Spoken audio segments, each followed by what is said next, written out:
किरण, recording सुरू झाली आहे. मुलाखतीला सुरुवात करू शकता. नमस्कार. शारदीय नवरात्रोत्सवात ज्ञानभाषा मराठी प्रतिष्ठान तर्फे माळ स्त्री सामर्थ्याची या अंतर्गत आपण आपल्या आसपासच्या सामर्थ्यशाली स्त्रियांची मुलाखत घेत आहोत. त्या अंतर्गत सातवी माळ अर्थात सातवी मुलाखत आज आपण घेणार आहोत. त्या कार्यक्रमात मी सर्व उपस्थितांचे स्वागत करतो.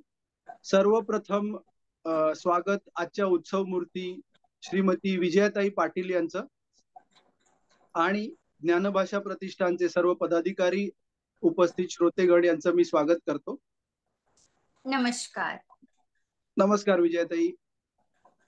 आपल्याकडे आपल्या संस्कृतीत आपण म्हणतो की यत्र नार्यस्तु पूजिते रमन्ते तत्र देवता, म्हणजे जिथे स्त्रियांची पूजा केली जाते तिथे देवांचा वास असतो असं आपण लहानपणापासून शिकत आलोय. आणि जेव्हा आपण देवीची पूजा करत असतो तेव्हा आपण तिला आई म्हणत असतो. तर म्हणजे स्त्रियांचं स्थान आपल्या संस्कृतीत सर्वोच्च आहे आणि स्त्रिया आपल्या आयुष्यामध्ये आई सर्वात प्रथम आई म्हणून येते, नंतर बहीण, काकू, मावशी अशा अनेक नात्यात येते. नंतर आपण जेव्हा मोठे होतो तेव्हा मैत्रीण, पत्नी अशा किंवा आपल्या बरोबर काम करणारे सहकारी म्हणून आजच्या युगामध्ये स्त्रिया वेगवेगळ्या ठिकाणी आपल्या बरोबर असतात आणि त्यांच्या शिवाय आपलं आयुष्य आपण कल्पनाही करू शकत नाही, इतकं ते बेरंग आणि म्हणजे त्याला अस्तित्वच नसेल असं आयुष्य असतं आपलं.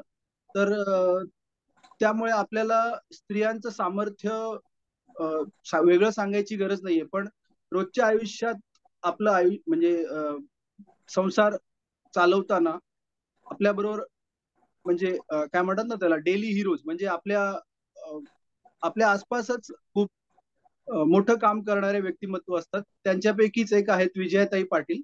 मी त्यांचा एक अल्पसा परिचय करून देतो. विजयाताई पाटील या गणित आणि विज्ञान विषयाच्या जिल्हा परिषद शिक्षिका आहेत. आता सध्या त्या शाळा आमपाडा नवापूर जिल्हा नंदुरबार येथे कार्यरत आहेत आणि त्यांची कारकीर्द शिक्षिका म्हणून खूप मोठी आहे. त्याचबरोबर त्या एक कवयित्री आहेत. त्यांची एक कविता संग्रह आणि एक चाळोळी संग्रह प्रकाशित झालेला आहे. त्यांना आतापर्यंत 20च्या वर पुरस्कार मिळालेले आहेत. म्हणजे खूप वाखाणण्यासारखी गोष्ट आहे. 20 पुरस्कार म्हणजे त्यांचं कार्य खूप वेगवेगळ्या पातळ्यांवर आहे. ते समाजकार्य खूप मोठ्या प्रमाणावर करत असतात आणि त्यांच्याशी संवाद साधताना आणि मला परिचयामध्ये कळलं की नंदुरबार जिल्ह्यामध्ये अतिदुर्गम प्रदेशामध्ये आदिवासी पट्ट्यात त्यांनी शिक्षणाचं कार्य केलेलं आहे. म्हणजे शिक्षण प्रसाराचं, जिथे लोकांना आपल्यासारखं आयुष्य माहीत नव्हतं तिकडे त्यांना शिक्षणाचं महत्व पटवणं हे त्या काळामध्ये खूप दुरापास्त गोष्ट होती. म्हणजे आजपासून साधारणतः 15 ते 20 वर्षांपूर्वीची ही गोष्ट आहे.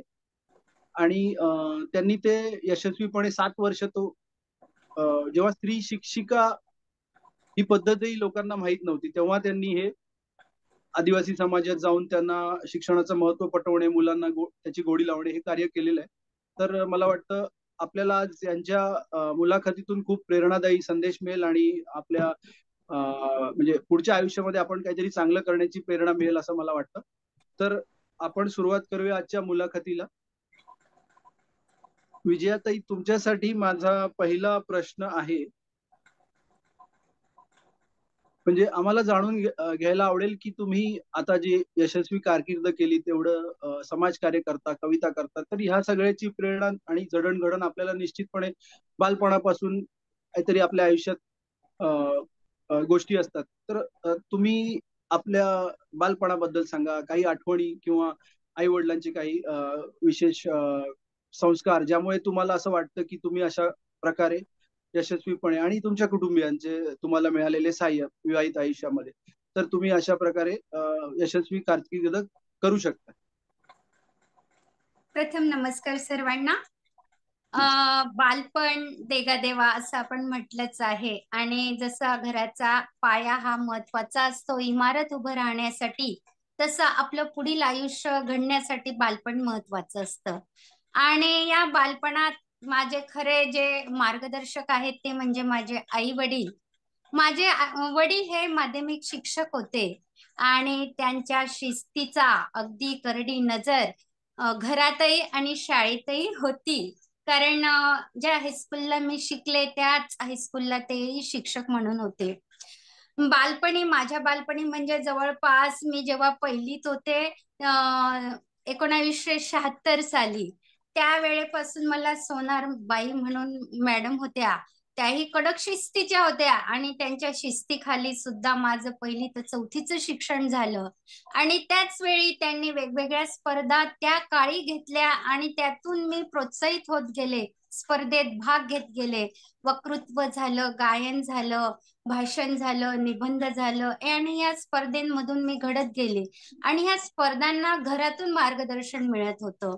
काही अडचण आली, अच्छा. वडील स्वतः काही कोटेशन देत होते किंवा काही मुद्दा सांगत होते की असं बोललं पाहिजे, तसं सांगितलं पाहिजे. आणि त्या मार्गदर्शनाखाली खरं तर माझं प्राथमिक शिक्षण झालं. आणि हायस्कूलला आले 5वी मध्ये तर वडीलच शाळेत होते. खूपच करडी नजर आणि त्यांची खूपच कडक शिस्त. फक्त घरातच नाही तर शाळेतला प्रत्येक विद्यार्थी त्यांच्या नजरेला सुद्धा घाबरायचा, अशी त्यांची ख्याती होती. ग्राउंडवर किंवा मैदानावर नुसते उभे राहिले तर एकही मुलगा दिसणार नाही, सर्व वर्गात असतील, अशी त्यावेळेची परिस्थिती होती. आणि त्यांच्या हाताखाली अगदी हिऱ्याला जसे पैलू पडत जातात तसं आमच्या आयुष्याला पैलू पडत गेले. मीच नव्हे तर आमच्या सर्व भावंडांवर त्यांचे ते सुसंस्कार झाले, ती शिस्त बिंबवली गेली. माझे भावंडही शिक्षण क्षेत्रातच आहेत, त्यामुळे आम्हाला जास्त आनंद की वडील शिक्षक आणि आम्ही पण शिक्षक, तो आम्हाला अभिमानाचा एक महत्वाचा दुवा वाटतो. छान शिवाय छान. ते होमगार्ड कमांडंट होते आणि अच्छा. होमगार्डचं ब्रीदच आहे सेवा. बरोबर. ते स्वतः सेवेकारी होते. आम्ही लहानपणापासून त्यांच्या समाजाची केलेली सेवा बघत होतो आणि हळूहळू ते संस्कार आमच्यावरही होत होते. गरीब विद्यार्थ्यांना अक्षरशः घरी वार लावून जेवायला ठेवत होते ते. प्रत्येक रोज आमच्याकडे निदान 5 विद्यार्थी जेवायला असायचे. आम्ही भावंडई 5 होतो. आमच्याकडे आमचे काकांची मुलं, मामांची मुलं सुद्धा शिकायला होती. आणि त्या काळी माध्यमिक शिक्षकाचा पगार जरी कमी असला तरी शिक्षण सर्वांना मिळावं अशी त्यांची तळमळ होती. आणि या मध्यमवर्गीय परिस्थितीमध्ये सुद्धा त्यांनी आम्हाला सर्वांना चांगलं शिक्षण दिलं. 12वी पर्यंत मी माझं जन्मगाव नवापूर येथे शिकले.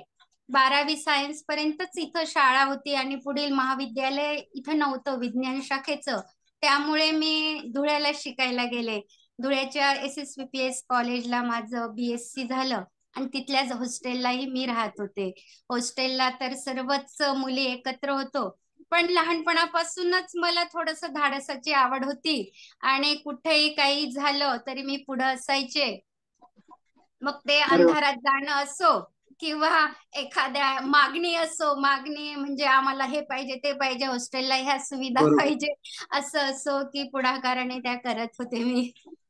रात्री बऱ्याचदा त्या काळी लाईट जायचे, अंधारात मुली रूम बाहेर जायलाही घाबरायच्या.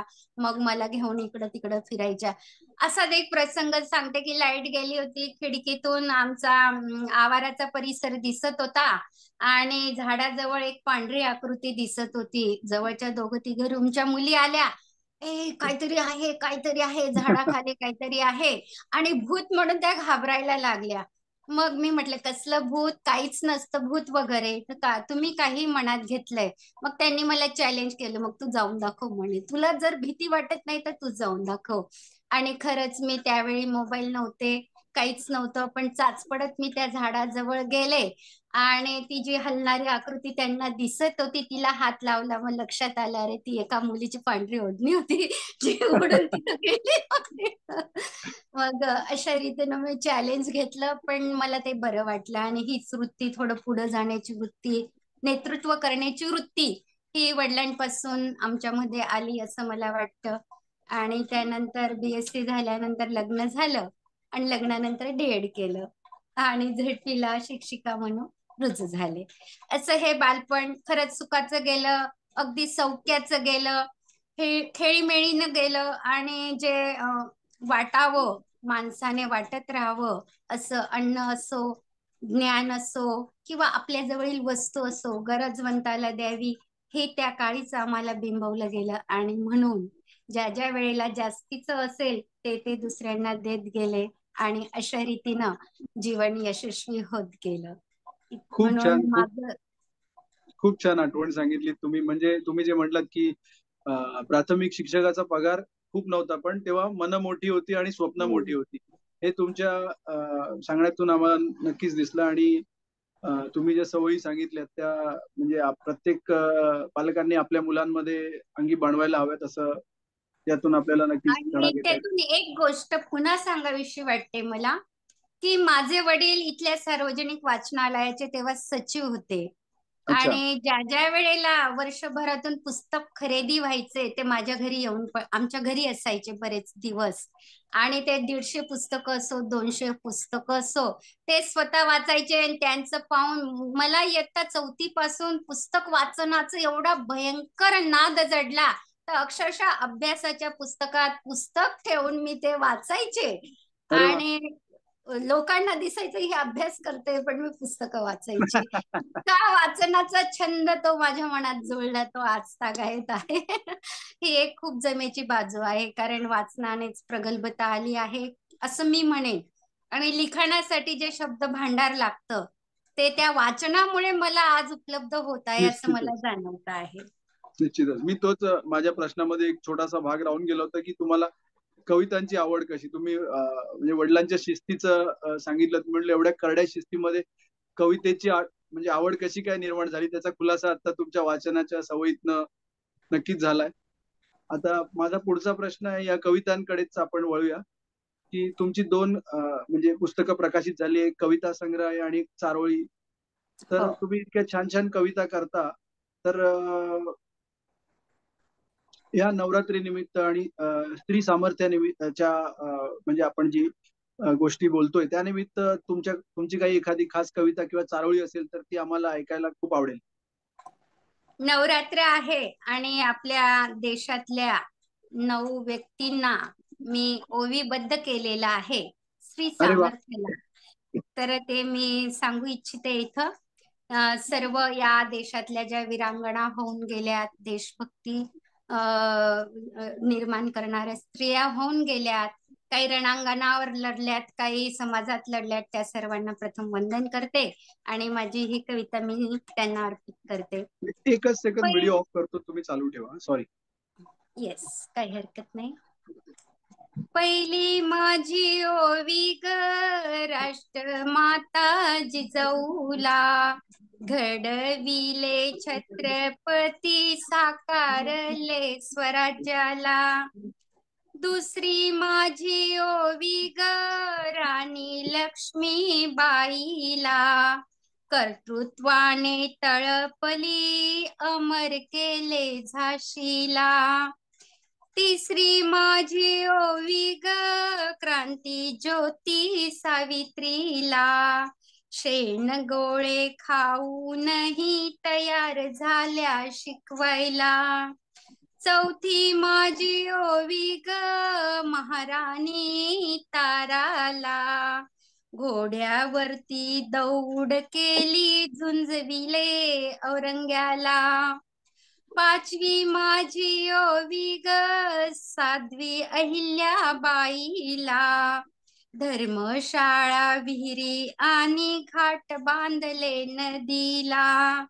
सहावी माझी ओवी ग जगाच्या मदर तेरेसाला, सेवाभावी व्रताची शिकवण दिली समाजाला.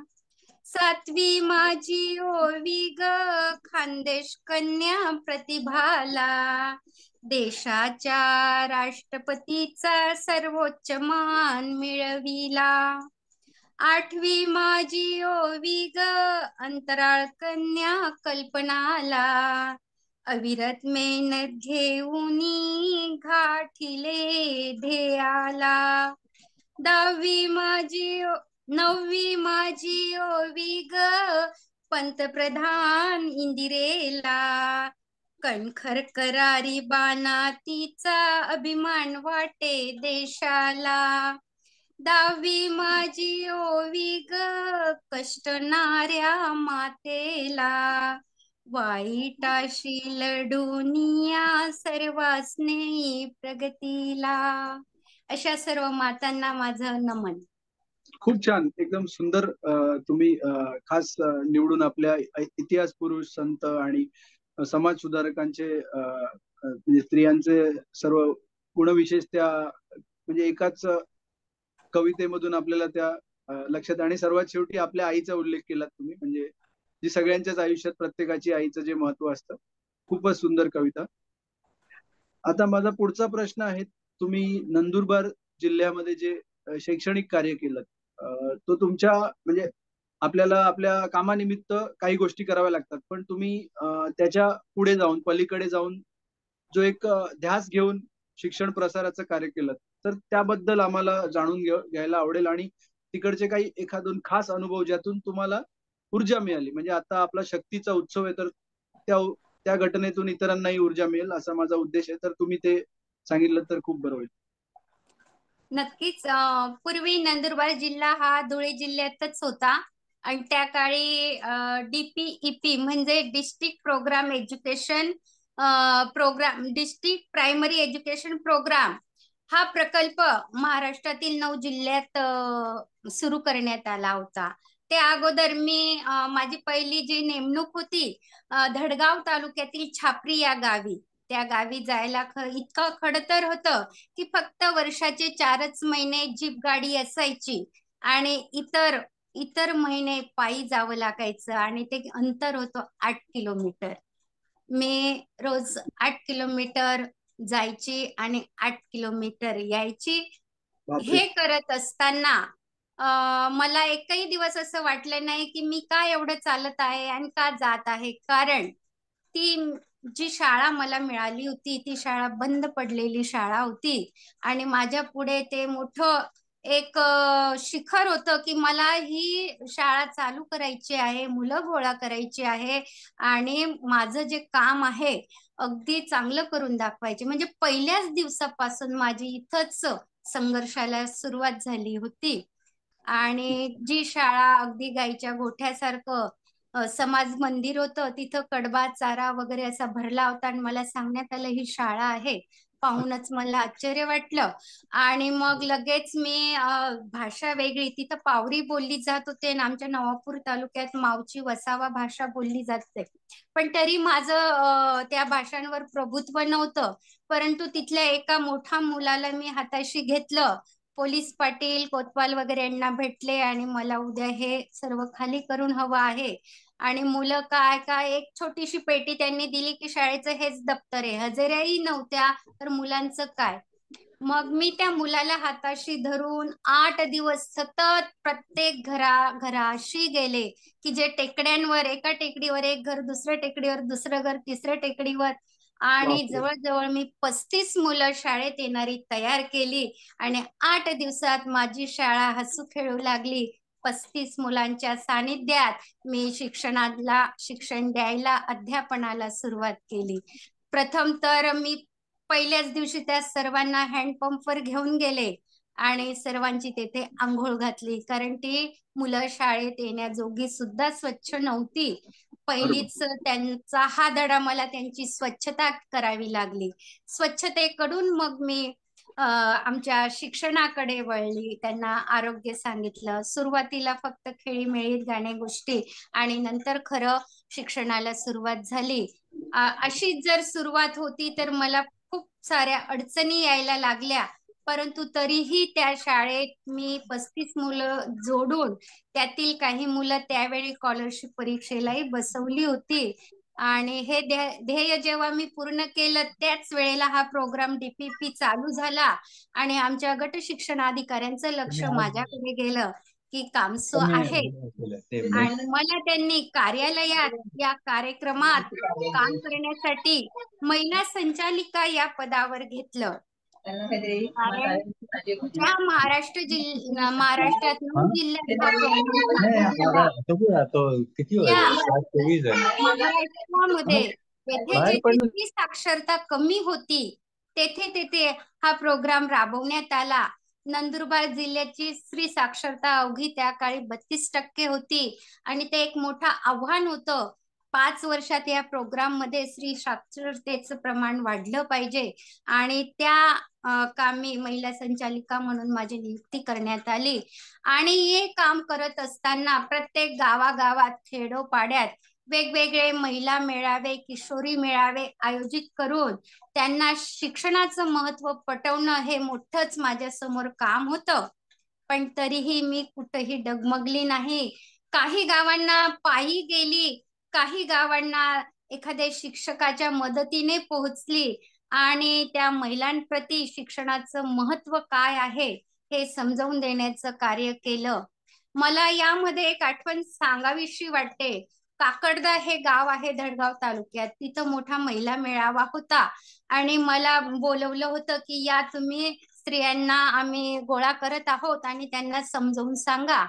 माझ्या जे ऑफिसमध्ये सहशिक्षक होते त्यांच्याकडनं मी त्यांच्या भाषेतून काही लिहून घेतलं होतं आणि चला म्हटलं सांगूया.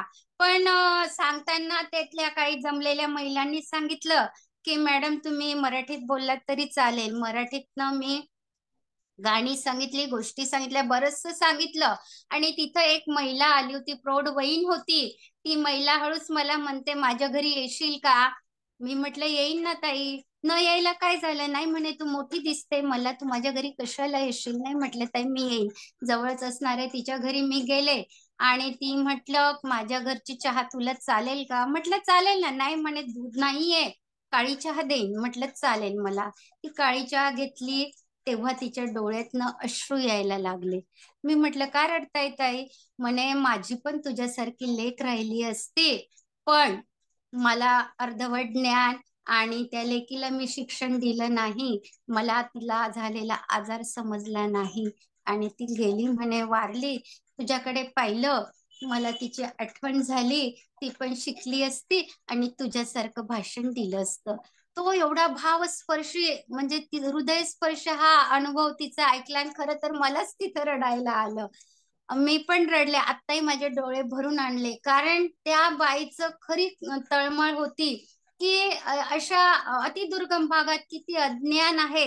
आरोग्याचं म्हणा, शिक्षणाचं म्हणा, स्वच्छतेचं म्हणा, सर्वच बाबतीत अंधश्रद्धा ही इतकी सर्वच बाबतीत त्यांना प्रबोधन करणं खूप गरजेचं होतं.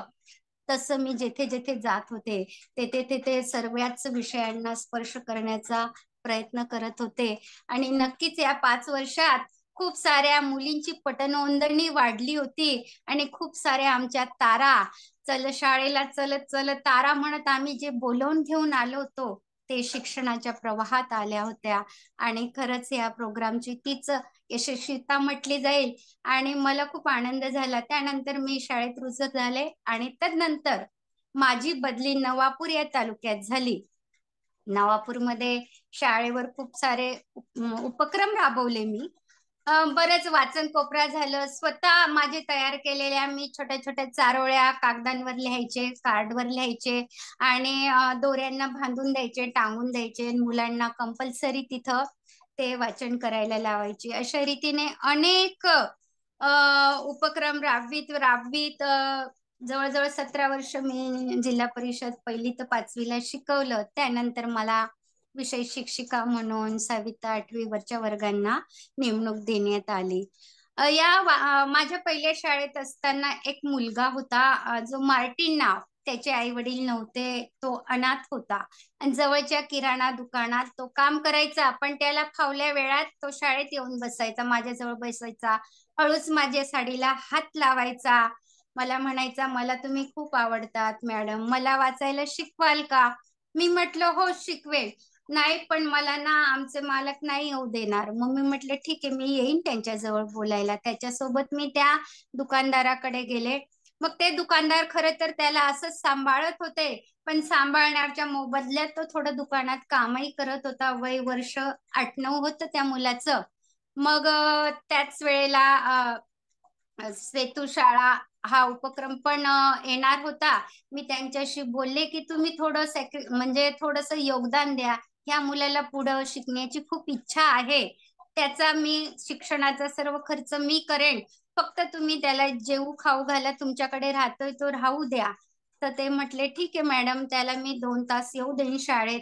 मग त्याला मी त्या 6 महिन्यात पूर्ण वाचायला शिकवलं, लिहायला शिकवलं. तो अगदी धडाधडा वाचायलाही लागला.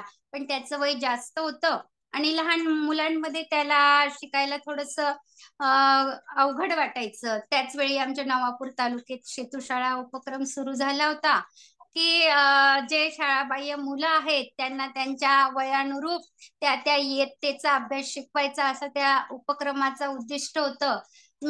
मला कळल्याबरोबर आमच्या गट शिक्षणाधिकारी सरांना भेटायला गेले आणि माझा असा विद्यार्थी आहे आणि त्याला कुठल्याही परिस्थितीत शेतू शाळेत घ्या सर, आणि त्याचं वय पाहता तो आता 6वीत असायला हवा.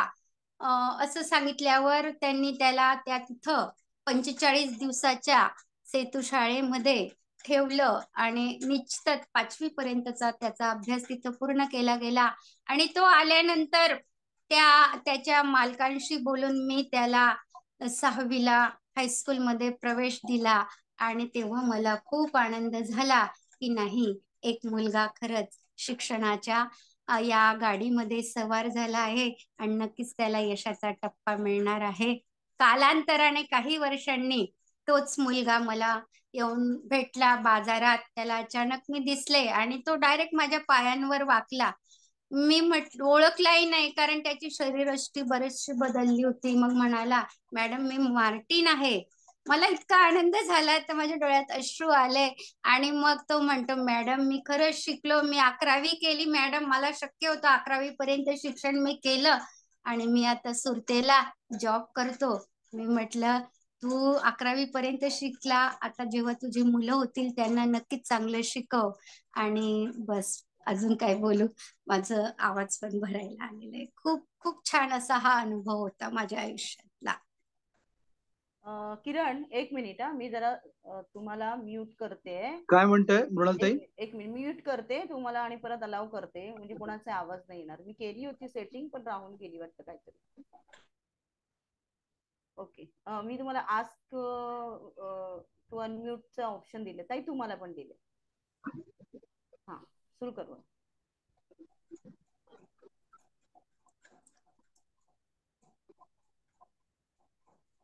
हा किरण सुरू करू शकतो मी. आता येतोय माझा आवाज व्यवस्थित सगळ्यांना? हो येतोय.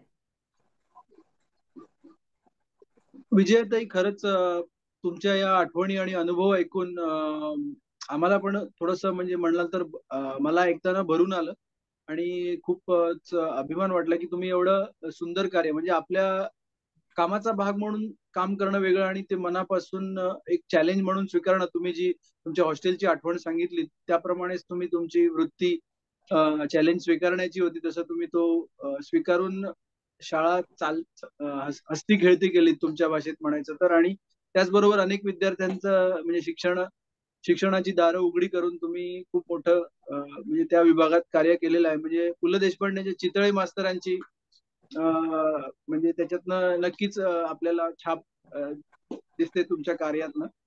त्याच्यात एक म्हणजे छोटस एक लाईन आहे की सगळ्या चपलांमध्ये सर्वात जास्त झिजलेली चप्पल चितळे मास्तरांची होती. तर तसं तुमच्या कार्यातून नक्कीच जाणवतं घराघरात जाऊन तुम्ही ज्या प्रकारे.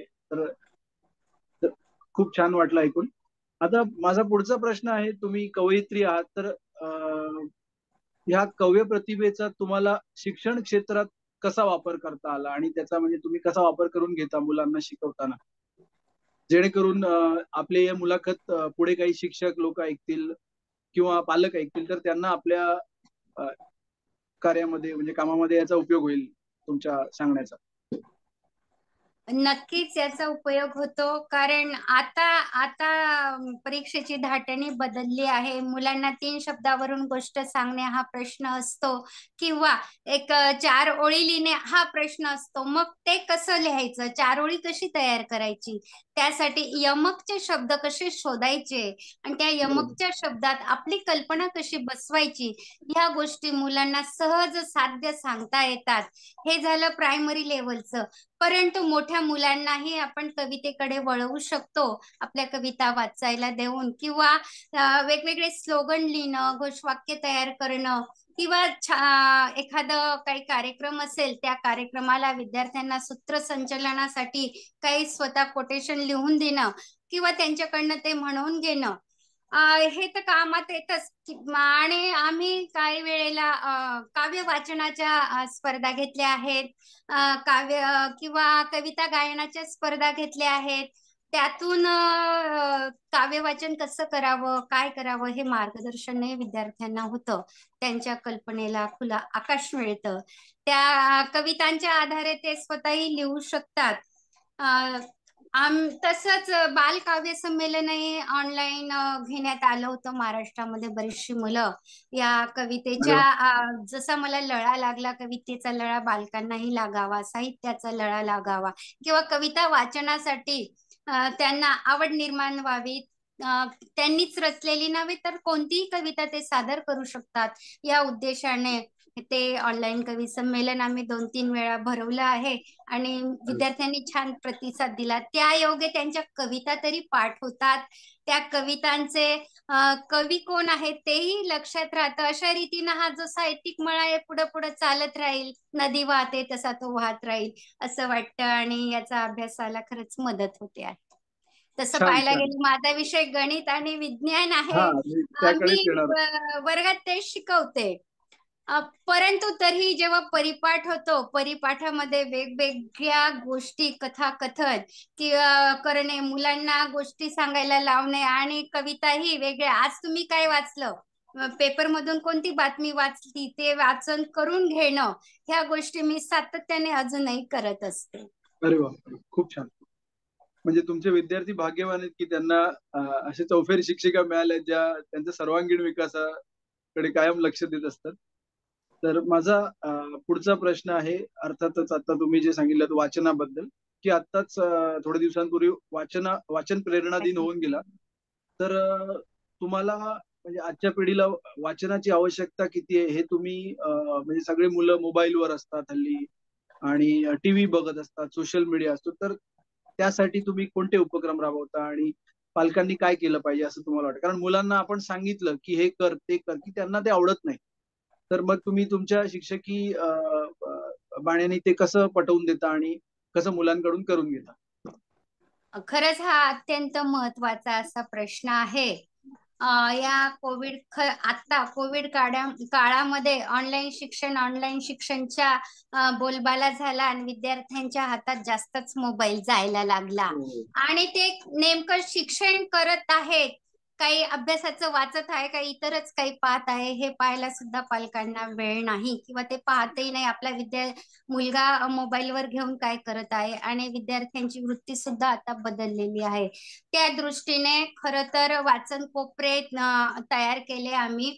एक बेंचवर प्रत्येक वर्गामध्ये 5-7 गोष्टींची पुस्तकं ठेवली, आणि प्रत्येक गट तयार केले 5-5 मुलांचे, कारण प्रत्येक मुलाकडे आपल्याला लक्ष द्यायला वेळ नाही, आणि त्या गटामध्ये मधल्या सुट्टीत एक गोष्ट वाचली गेलीच पाहिजे असा नियम घातला. आणि एक आठवड्यांनी कोणत्या गटाने काय काय वाचलं याचा आढावा घेत आहोत. सध्या हा आमचा उपक्रम चालू आहे, आणि त्यामुळे नक्की छोट्या छोट्या गोष्टी का असे ना मुलं वाचतायत, आणि मोठी पुस्तकं वाचायला तेवढा कमी वेळ असतो, म्हणून आठवड्याला एक पुस्तक असं आम्ही त्यांना घरी देतो, आणि पुस्तक नेल्यानंतर त्या मुलाने त्याचा सारांश सांगायचा असं नियम केला आहे. म्हणजे त्याला वाचावंच लागेल, नाहीतर नेऊन पुन्हा जसंच तसं आणून ठेवेल, याला काही अर्थ नाही आहे.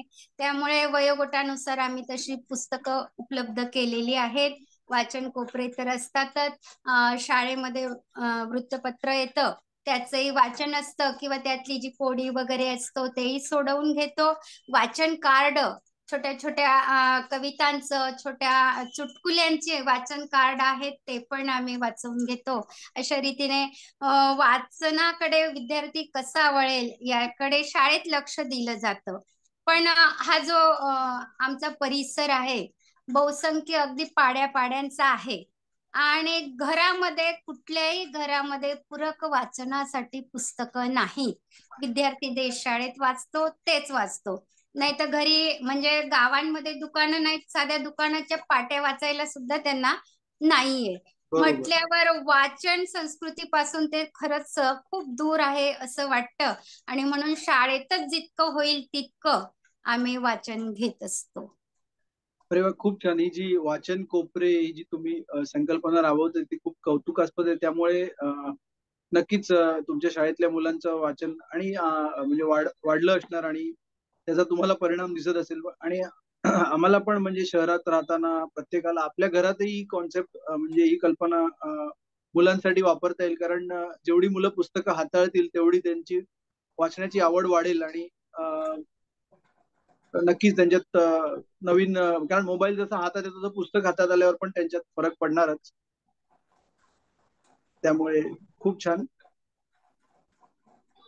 आता मी तुमच्या आम्ही आमच्या मुलांचे अभ्यास गट व्हॉट्सअपवर तयार केले. तिथं आम्ही ऐकण्यासाठी किंवा ऐकण्याचीही लिंक देतो.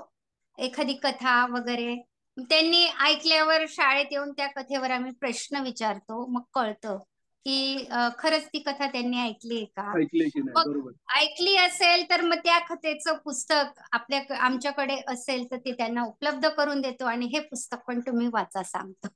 अरे वा, म्हणजे छान त्यांना छान. जे ऐकलेलं विसरतात मग वाचलेलं लक्षात राहील म्हणून. बरोबर, म्हणजे तुम्ही मोबाईल मधून मुलांना पुस्तकांच्या जवळ आणताय एका प्रकारे. मोबाईल मधूनही आणतो आहे. छान छान. कारण मग ते घेतल्याशिवाय राहतच नाही. मोबाईल हातात घेतातच, पण मग तो मोबाईल चांगल्या कामासाठी कसा जास्तीत जास्त मुलांकडनं वापरला जाईल हे पण आपण बघितलं पाहिजे. कारण माणूसच आपणही 2 मिनिटं मोबाईल शिवाय राहत नाही. ते तर हो हो मुलं हो. आहेत. एकतर खरंय त्यांना खरंय. कार्टून पाहायचं असतं किंवा ते गेम खेळायचे असतात. त्यापेक्षा तुम्ही कथा ऐका हे सूचना आमची असते आणि त्याच्यावर आधारित प्रश्न विचारणार म्हणून ते ऐकतातच. बरोबर बरोबर. आता माझा पुढचा प्रश्न आहे. तुमच्या सामाजिक संस्था वेगवेगळ्या सामाजिक संस्थांशी तुम्ही जोडलेले आहात. तर म्हणजे आता या मागच्या काही प्रश्नात तुमच्या समाजाबद्दलची जी ओढ आहे ती जाणवलीच. पण याची प्रेरणा तुम्हाला कशातून मिळाली? एवढ्या वेगवेगळ्या लेवलवरती तुम्ही सामाजिक कार्य करत असता. माझ्या मते तुम्ही 5 ते 6 संस्थांशी जोडलेले आहात. जास्तच असेल कदाचित माझं वाचण्यात कदाचित. पण तुम्हाला ही प्रेरणा कुठून मिळते एवढं सामाजिक कार्य सातत्याने करण्याची? कारण सातत्याने करणं ही खूप मोठी गोष्ट आहे. सामाजिक कार्य करण्याचं मूळ तर आमच्या वडिलांकडूनच आम्हाला मिळालेलं आहे की देत जावे देत जावे देत जावे. आणि तीच भावना मनात. आणि एवढं पाहत असताना जसं मी धडगावला होते तर तिथं मी जेव्हा वावरत होते खेड्यापाड्यात जात होते तेव्हा तिथली विदारक परिस्थिती की आपण कितीही बोललो स्त्री अशी गेली पुढं स्त्री तशी गेली पुढं हे झालंय ते झालंय, पण जेव्हा खरंच आपण प्रत्यक्षात ती स्थिती पाहतो तेव्हा वाटतो नाही स्त्री तिथंच आहे तिथंच आहे.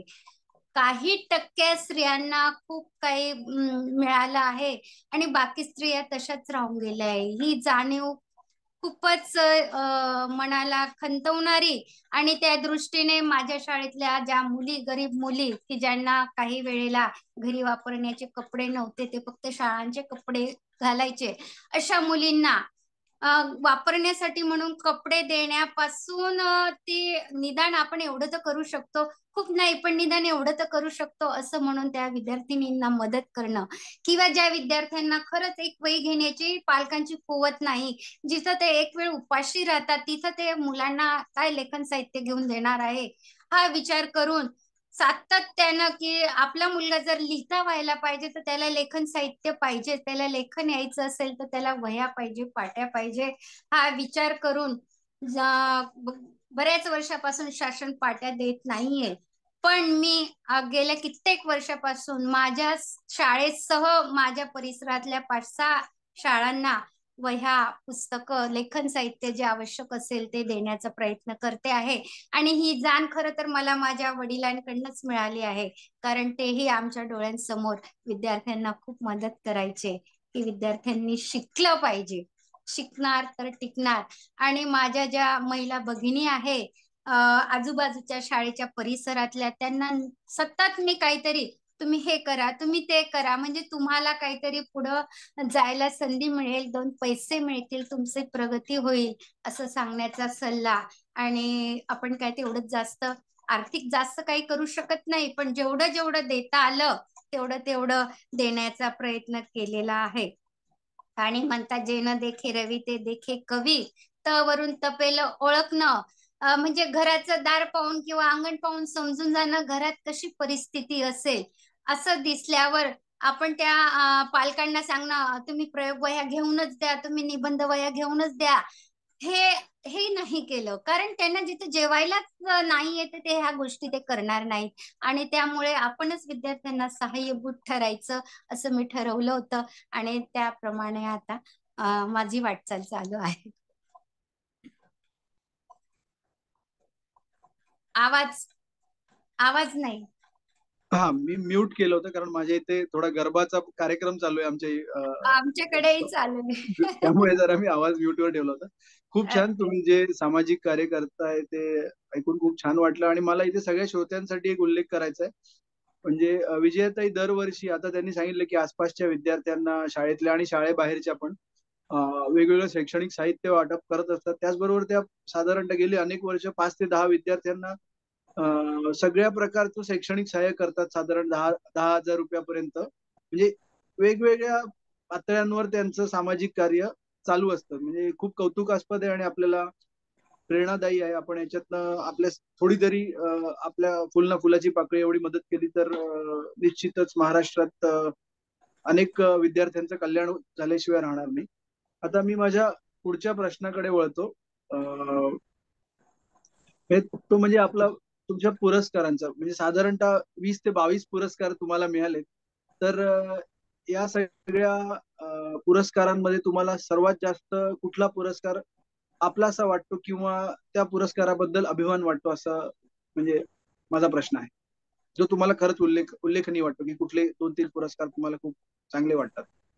मला आपल्या सर्वांचे युथ आयकॉन डॉक्टर विश्वास नांगरे पाटील यांच्या हातून जो काव्यगौरव पुरस्कार दिला गेला त्याचा मला अभिमान वाटतो. कारण त्यांना प्रत्यक्ष पाहणं, त्यांच्याशी बोलणं हे कित्येकांचं स्वप्न आहे. ते स्वप्न माझंही होतं आणि ते स्वप्न त्या पुरस्काराच्या माध्यमातून माझं पूर्ण झालं, म्हणून तो मला जवळचा वाटतो. तसं हे ट्रॉफी किंवा सन्मानपत्र हा पुरस्कार माझ्यासाठी काही नाही. मला नाही म्हणजे एवढं भावत नाही. मला माझा एक पुरस्कार आठवतो, तो म्हणजे मला आलेला एक फोन. मी शिकी सन जिंदगानी सुधारा असा ऐराणीतून आपला महाराष्ट्र या वृत्तपत्रात लेख लिहिला होता. आणि तो लेख लिहिल्यानंतर साधारणतः 2-3 महिन्यांनी मला एक फोन आला. मग ते बाबा म्हणे, तू लेख लिखा ना, तुला लेख मी आत्ते वाचनू म्हणे. म्हटलं हा बाबा, म्हणजे तू जो लिहिलेला लेख मी आत्ता माझ्या हाती तो कागद पडला, कोणीतरी काहीतरी पुडी बांधून दिला असेल किंवा काय, तर तो आत्ता वाचला आणि मला इतकं रडू आलं म्हणे.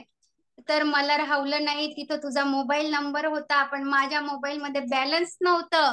मी बॅलन्स साठी माझ्या सुनेशी झगडलो म्हणे. तिने मला 10 रुपयाचा बॅलन्स टाकला आणि मी तुला फोन करत आहे. त्यांचा तो येणारा फोन माझ्यासाठी पुरस्कारापेक्षा कमी नाही. तेव्हा त्यांनी सांगितलं की मी एक बांगड्या भरणारा मणियार आहे. मी खेडोपाडी खूप बायकांना बांगड्या भरल्या आहेत आणि तू जे त्या लेखात लिहिलंय ना, त्या बायकांच्या स्वरूपात मला प्रत्यक्ष पाहायला मिळालेलं आहे. आणि त्यामुळे मला दाद द्यावीशी वाटली की तू जे चित्रण केलेलं आहे ऐरणीमधून ते खरंच हृदयस्पर्शी आहे. आणि म्हणून माले बी तू मना बाप समज म्हणे. मी म्हटलं हो काका, आजपासून तुम्ही माझे वडीलच, मी असं म्हटलं त्यांना.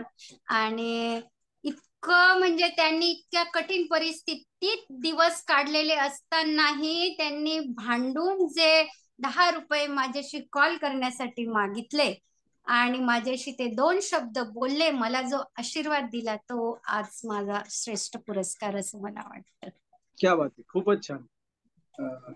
खूपच सुंदर पुरस्कार. म्हणजे तुम्ही जे सांगितलं ते खूपच छान वाटलं ऐकून. आता मला माझा प्रश्न आहे की तुमची आता एवढी यशस्वी कारकीर्द आहे शिक्षिका म्हणून आणि सामाजिक कार्य, तर आपलं आयुष्य पुढे जात असतं, तर काळ बदलत असतो, तर येणाऱ्या काळामध्ये तुमची म्हणजे भविष्यातील काय वेगवेगळे तुम्ही विचार केलाय भविष्यासाठी, काय नवीन ठरवलेलं आहे? तसं तर ठरवतो माणूस खूप काही, पण बरोबर. केवढं साध्य होतं ते शेवटी त्याच्या हातात आहे. मला अजून माझे काही पुस्तकं प्रकाशित करायचे आहेत. ललित लेख जे मी काही लिहिले तेही प्रकाशित करायचे, जे स्वानुभवावर आधारित आहेत. आणि माझ्या बालमित्रांसाठी, माझ्या सगळ्या शाळेतल्या माझ्या विद्यार्थ्यांसाठी एक बालकाव्य संग्रह काढायचा आहे. अरे वा, खूप हे छान. तर माझ्यासाठी म्हणून झालं, पण मला खरं तर खेडोपाडी जे मी आतापर्यंत पाहिलं की एकही खेड्यामध्ये वाचनालय नाहीये, एकही खेड्यात नाही वाचनालय. साधारणतः 1000, 1100, 1200 इतक्या जे पाड्यांची लोकसंख्या असलेले गाव आहेत, तिथं तर पुस्तक पाहणं दुर्मिळच आहे. पण मला जेवढं शक्य झालं किंवा जे काही करता आलं, अशा छोट्या छोट्या गावांमध्ये वाचनालय चालू करायला खूप आवडेल.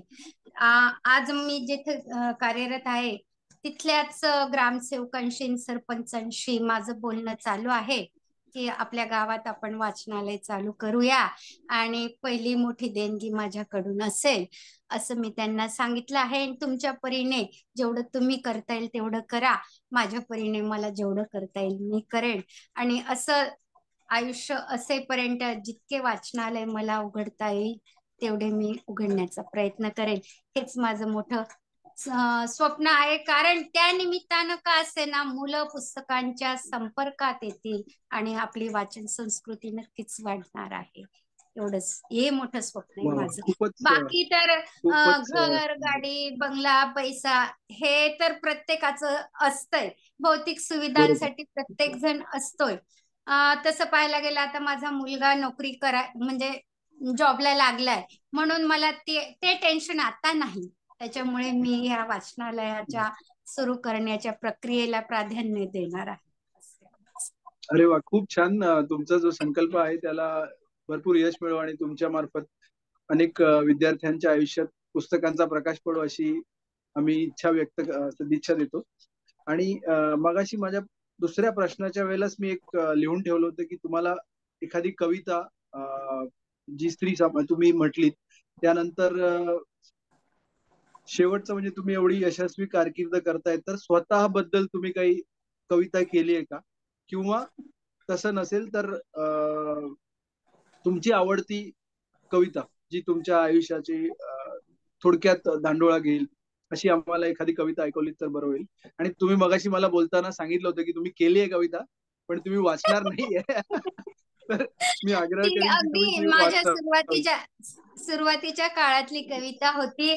आणि तेव्हा अच्छा. मी नुकती सडाक्षरी ही रचना शिकत होते, म्हणजे प्रत्येक ओळीत 6 अक्षर अशी रचना. बरोबर. आणि त्यामुळे मग मी ती केली, पण ती मला वाचावी असं वाटत नाही. पण तुमची इच्छा.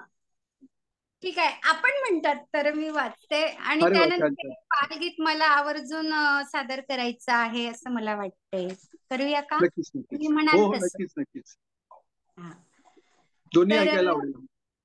तुमचा प्रश्न आहे कशी मी, तर मी सांगते. अशी मी तशी मी, सांगाल कशी मी? सांगू कुणाची मी, साऱ्यांची तर आहे मी. साधी सरळ मी, विद्यार्थी प्रिय मी. शिस्तीची भोगती मी, अशी मी अशी मी. आदर्शाची खान, नियमांची जाण. लेखणीची शान, निसर्गाचा मान. घरात लहान, मुलांतही सान. माझ्यातच मी असे रममाण. खोटे नाही बोले, सत्य मार्ग चाले. असंगाशी संग, नेहमीच टाळे. संगीताशी नाते, कलेची आवड. शिकतच राही, पण वाईटाची चीड. सूर्यकन्या नाम, देती बंधुजन. शोभेतयांची मी लाडकी बहीण. डोई आशीर्वाद, आई बाबा देव, पूजा तयांची मी करते सदैव. शांत मी संयमी, धीरोदात्तही मी, हिरकणी अशी माझी माझी. अरे वा, खूपच छान, खूपच छान, खूपच छान. सांगायला आवडेल, मी ज्या चारोळ्या लिहिल्या होत्या सूर्यावर, जवळजवळ 1,500 चारोळ्या लिहिल्यात फक्त पहाटेच्या वर्णावर सूर्यावर. तर मला सह्याद्री फाउंडेशन म्हणून साताऱ्याचं एक प्रतिष्ठान आहे, त्यांनी सूर्यकन्या ही उपाधी दिली होती. आणि त्या उपाधीनंतर मला खरंच वाटलं की अशी साधना, की पहाटे मी 5:30ला उठायचे आणि 6 वाजेपर्यंत माझी ती चारोळी लिहून लगेच सर्व व्हॉट्सअप ग्रुप, फेसबुक हे ते पोस्ट व्हायची. आणि त्यावेळेला जे माझ्यात प्रेरणा होती, उत्साह होता, चैतन्य होतं, तो इतका होता, तो आता सुद्धा नाहीये. म्हणजे मला तो सूर्यच ते चैतन्य देत असावा आणि त्यानेच माझ्याकडनं एवढं मोठं लिखाण करून घेतलं असावं असं वाटतं. खूपच छान. आणि एक बालगीत सादर करावं असं वाटत होतं. आपली इच्छा असेल, आपला वेळ असेल तर.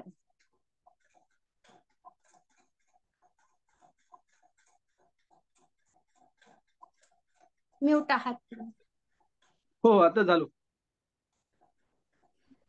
तर माझं एक बालगीत सर्व मुलांसाठी.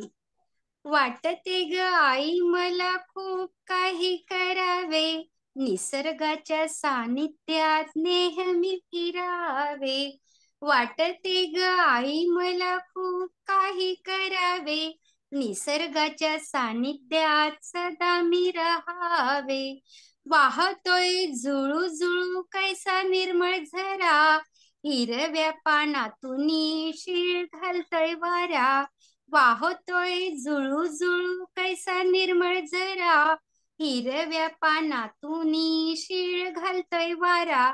मला वाटे त्यासवे वेगे वेगे धावावे, निसर्गाच्या सानिध्यात सदा मी राहावे. पक्षी बोलती झाडांवरी सुंदर ती गाणी, रंगीबेरंगी शोभे वृक्षी किती फुले राणी. पक्षी बोलती झाडांवरी सुंदर ती गाणी, रंगीबेरंगी शोभे वृक्षी किती फुले राणी. झाडावर चढून गोड फळे चाखावे, निसर्गाच्या सानिध्यात सदा मी राहावे. ससा अन कासवाची ऐसी गंमत पहावी, त्या सवे शर्यतीची मज्जाच खूप घ्यावी. प्राण्यांच्या या संगतीने नाचावे कुदावे, निसर्गाच्या सानिध्यात नेहमी राहावे. देखावे मनोहरी ह्या डोळ्या सुकवी, प्रफुल्लित वातावरणी जीवास लुभवी. सृष्टीच्या या चमत्कारा निरंतर वंदावे, निसर्गाच्या सानिध्यात सदा मी राहावे. वाटते ग आई मला खूप काही करावे, निसर्गाच्या सानिध्यात सदा मी राहावे. धन्यवाद. खूप छान, खूप छान, खूप सुंदर कविता आहे. तुमचं बालगीतांचा कविता संग्रह लवकरात लवकर प्रकाशित व्हावा या निमित्ताने मी अशी सदिच्छा व्यक्त करतो, कारण एवढ्या छान छान कविता मुलांपर्यंत त्यामुळे नक्कीच पोहोचतील. आता आपला मुलाखत म्हणजे जवळजवळ आता पूर्ण झालीच आहे, तर मी सर्वप्रथम विजयाताई तुमचे आभार मानतो. तुम्ही एवढा तुमचा प्रेरणादायी प्रवास, आठवणी आम्हाला सांगितल्यात, त्याच्यातून आम्हाला निश्चितच सगळ्या श्रोत्यांना. किरण, एकच मिनिट मी तुला मध्येच थांबवते. आपले ना काही इथे काही चार्ट आले आहेत आणि त्याच्यावर. अच्छा, चॅट मध्ये प्रश्न आहेत का? प्रश्न नाही आहेत, पण काही अशा हे सांगितले गेले की पुरुषोत्तम इंदाणी सर तुम्हाला म्हणतायत विजयाताई की तुमच्या शैक्षणिक साहित्य वाटपात मलाही मदत करायला आवडेल. तर इंदाणी सर म्हणतायत तुम्हाला. नमस्कार इंदाणी सर. नक्कीच नक्कीच, जेव्हा मला पुढं काही जेव्हा एकत्रित सर्व हात येतात तेव्हा ते कार्य नक्कीच मोठं होत असतं आणि अशा हातांची मला खरंच गरज भासणार आहे आणि त्यावेळी मी नक्कीच आपणास हाक देईन. कोणाला प्रश्न असतील तर मी जरा थोडाच वेळ मी सगळ्यांना अनम्यूट करते. एक मिनिट. लोकांचे म्हणजे श्रोत्यांचे प्रश्न हा येईपर्यंत हा मला एक जस्ट विजयाताईंना एक विनंती करायची आहे. आपण ज्ञानभाषा प्रतिष्ठान तर्फे ना वाचन कट्टा हा उपक्रम राबवतो. तुम्हाला माहिती असेल तो उपक्रम. तर तुम्ही जे शाळेच्या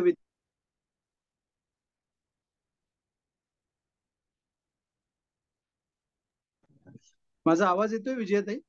हा नाही, आता आवाज येतो. थोडा आवाज बंद झाला 1 मिनिटासाठी. हा, आता आता येत असेल माझ्या आता मागे. आता येतोय, व्यवस्थित येतो. हा, तर विजयाताई मला एक विनंती करायची आहे की तुम्ही जो मुलांसाठी वेगवेगळे वाचनाचे उपक्रम राबवता, तसं आपल्या ज्ञानभाषा प्रतिष्ठान तर्फे वाचन कट्टा हा उपक्रम राबवला जातो. तर तो हो. काही शाळांमध्ये आपण पूर्वी राबवलेला आहे.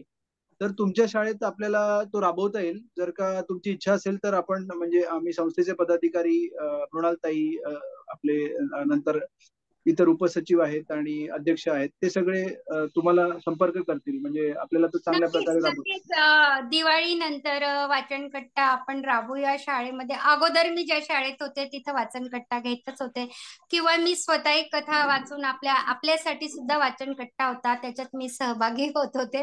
अरे वा, आणि आवडेल मला वाचन कट्टा राबवायला, काही हरकत नाही. छान छान छान. कोणाचे प्रश्न आहेत का आता? कोणाला विचारायचे असतील तर मी माझे मात्र 3 प्रश्न तयार ठेवले. पण बाकीचे कोणाचे असतील तर पहिला आधी त्यांना प्राधान्य देऊया. कोणाला प्रश्न आहेत का?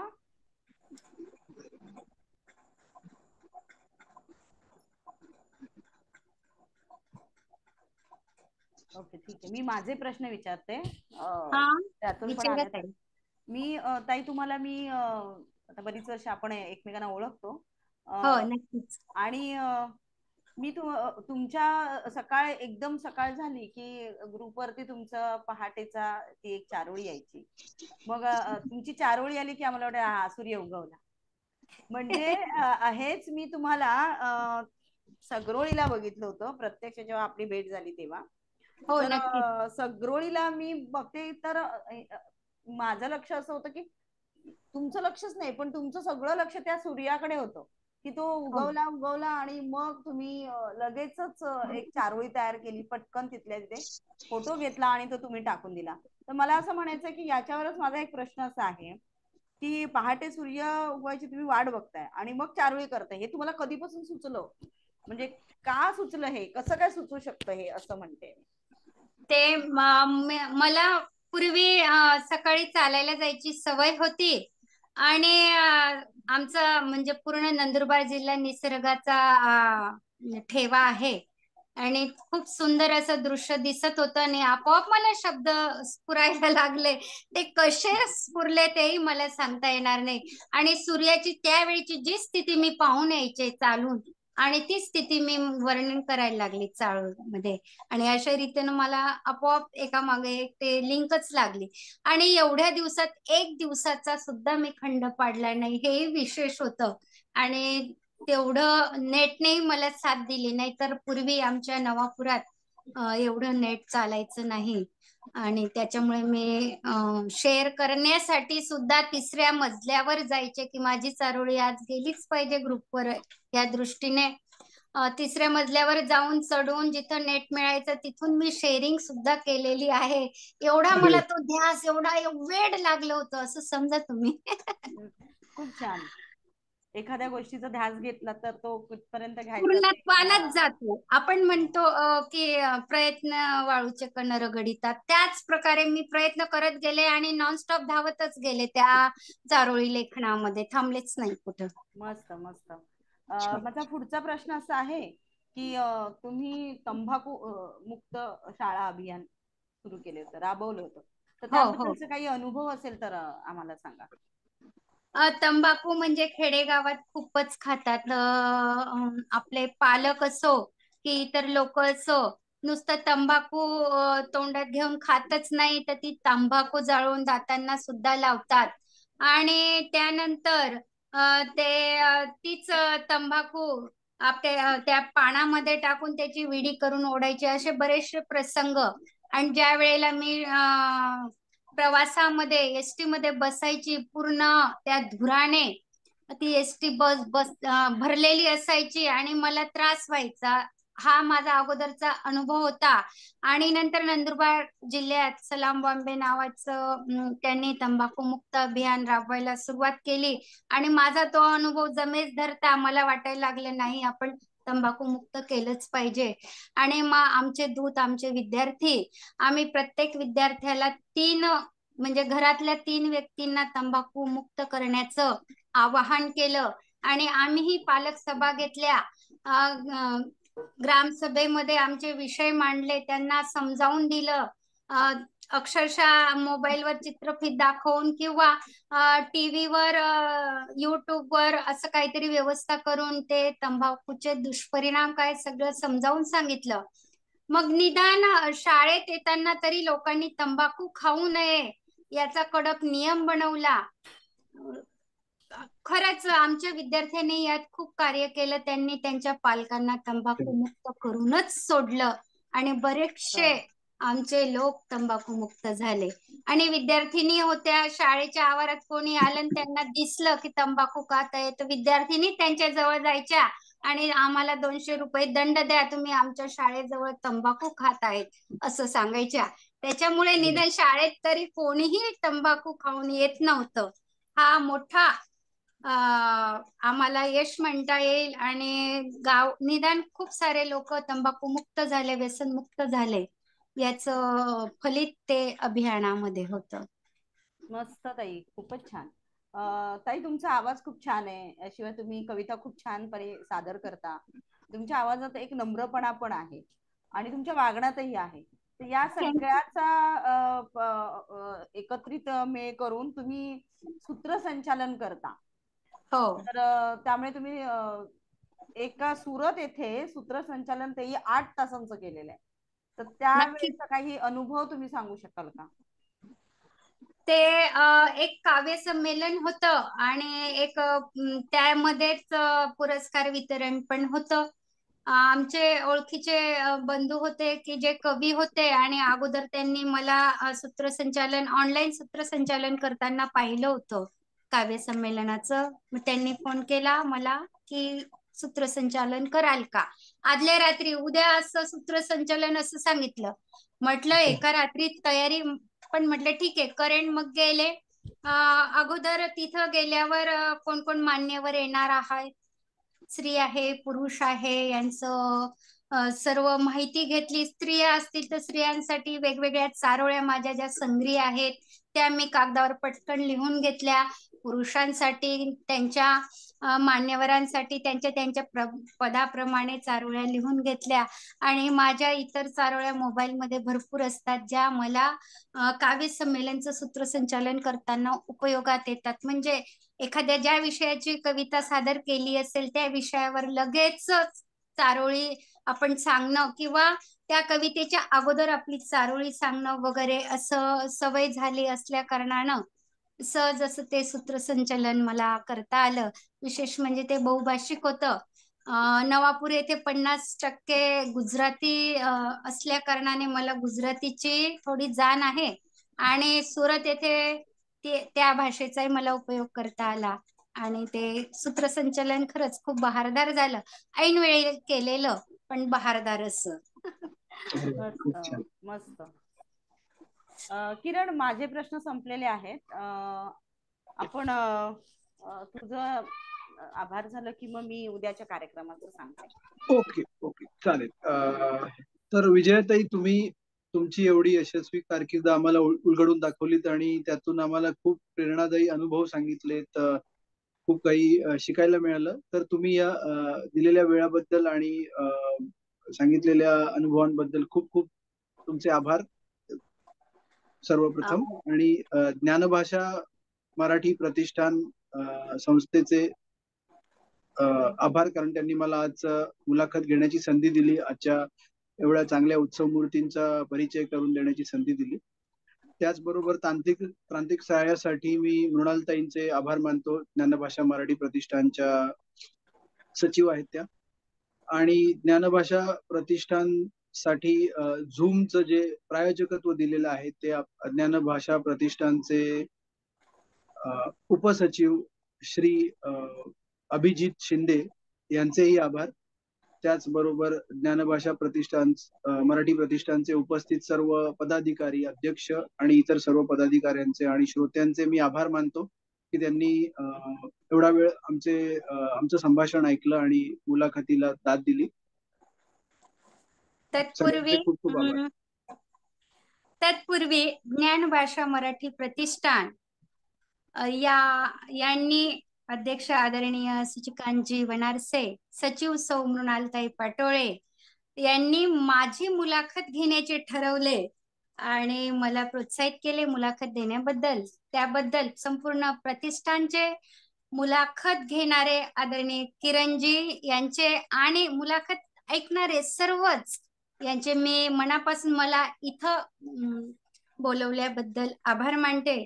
तत्पूर्वी आज या नवरात्रोत्सवानिमित्तानं स्त्रियांसाठी एक चारोळी. आजवर सोसलं सारे मी, अजून सोसावं तरी किती. आजवर सोसलं सारे मी, अजून सोसावं तरी किती. सांगा बरं या स्त्री जन्मानं, अजून भोगावं तरी किती. सांगा बरं या स्त्री जन्मानं, अजून भोगावं तरी किती. अजून भोगावं तरी किती.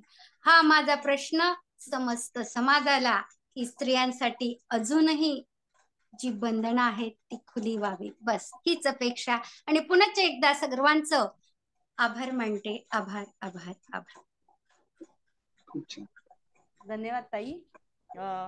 खर तर एक गंमत म्हणून थोडस की आज जेव्हा आम्ही असं ठरवलं की नवरात्राची 9 दिवसाची सामर्थ्यशील महिलांचा आम्ही सोहळा करू, तर त्यावेळेला आमच्या कार्यकारी मंडळाने असा निर्णय घेतला, ठीक आहे सामर्थ्यशील महिला आहेत ना, मग आपले सामर्थ्यशील पुरुषही आहेत आपल्या गटामध्ये प्रतिष्ठानमध्ये, तर त्यांना मुलाखत घ्यायला लावूया.